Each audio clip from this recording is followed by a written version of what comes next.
বেহালার ছবি দেখাবো আপনাদের। বেহালার তৃণমূল কাউন্সিলর সুশান্ত ঘোষ, এবার তার আলিশান পার্টি অফিসের খোঁজ পাওয়া গেল।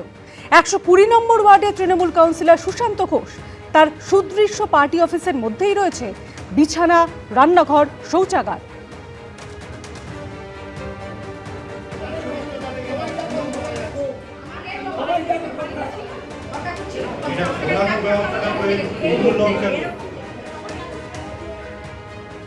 পার্ক দেখছেন, এটাও এরকমই ছিল।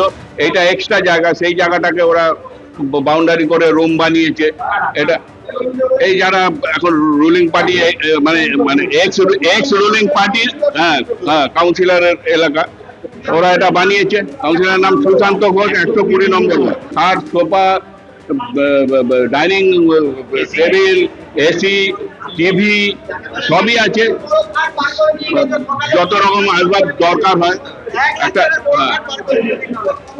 একটা proper resort, proper luxury resort যেরকম হয়, এটা ঠিক সেই রকমই আছে। এখানে কর্পোরেশন আছে বালতি, সাধারণ মানুষের পাওয়ার কথা, সেই বালতি এখানে স্টক করে রেখেছে। সেই যেই ধরা পড়েছে, অন্যান্য কয়েকটা জায়গায় এরকম ধরা পড়েছে, উনি সঙ্গে সঙ্গে দরজা করে নিজের লোকদের দিয়ে বালতি পাচার করা শুরু। তাড়াতাড়ি ভ্যান বেরোচ্ছে।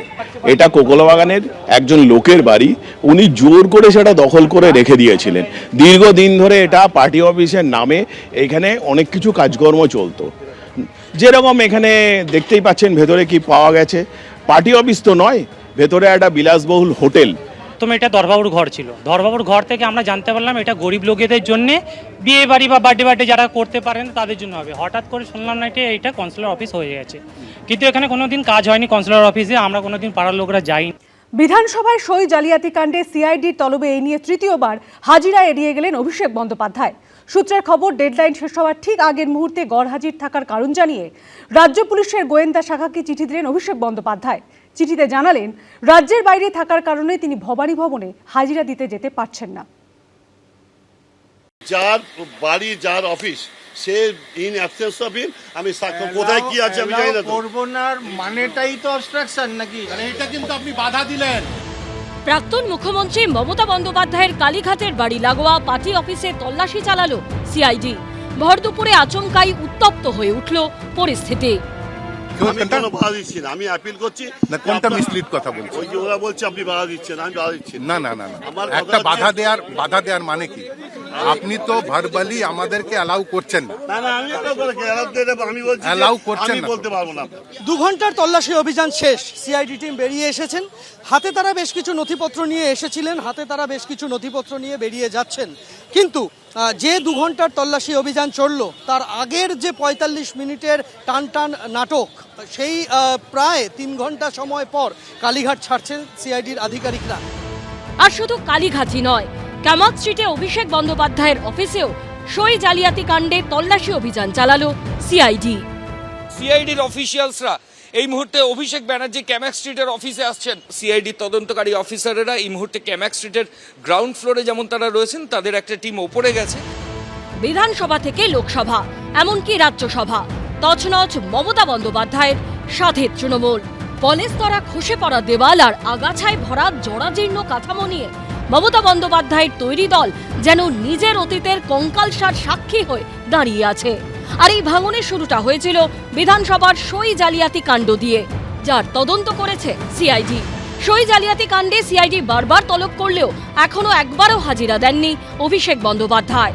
তাকে এখনো অবধি 3 বার তলব করেছে রাজ্য পুলিশের গোয়েন্দা শাখা, কিন্তু বিভিন্ন সময় বিভিন্ন কারণ দেখিয়ে হাজিরা এড়িয়েছেন তিনি। মঙ্গলবারও হাজিরা এড়িয়ে গেলেন অভিষেক।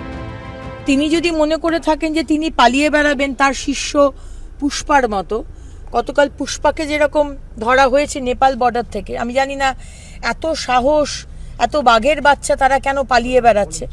সেরকমই যুবরাজ অভিষেক ব্যানার্জিকেও বলবো, না এলে যে পার পেয়ে যাবেন তা কিন্তু নয়। মঙ্গলবার বিকেল 5টায় ছিল তার হাজিরার ডেডলাইন। সূত্রের খবর, বিকেল 4:30 নাগাদ সিআইডিকে চিঠি দেন অভিষেক বন্দ্যোপাধ্যায়। চিঠিতে জানান তিনি হাইকোর্টের দ্বারস্থ হয়েছেন।